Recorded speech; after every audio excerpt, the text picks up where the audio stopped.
Без водител и публика, Оскарите вечерва во Лос Анџелес за прв пат во историјата ќе имаат поинаков формат. Номинираните нема да носат маски на церемонијата што ќе се одвива на две локации во градот, театарот Долби и главната железничка станица.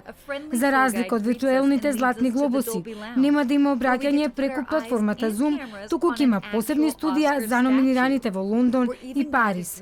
Ќе има и црвен килим, но без вообичаените гужви. Во февруари годинова беше објавена листата со номинации за Оскари 2021 година. Со 36 номинации, оваа година доминантен е Netflix, а меѓу филмовите, Менг се бори за 10 награди. Прв пат во историјата, две жени се номинирани за режија, Клое Жао за Земја на номади и Есмералда Фенел за Надежна млада жена. Жао има 4 номинации за најдобар филм, режија, адаптирано сценарио и монтажа. Стивен Јампак е првиот американец со азиско потекло со номинација за најдобар актер во филмот Минари.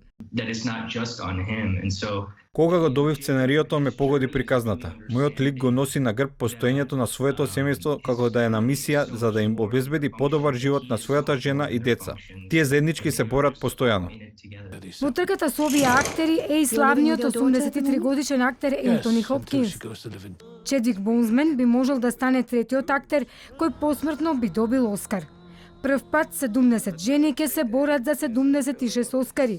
Најнепредвидлива е трката за најдобра женска улога, бидејќи сите 5 номинирани актерки веќе имаат освоено голема награда.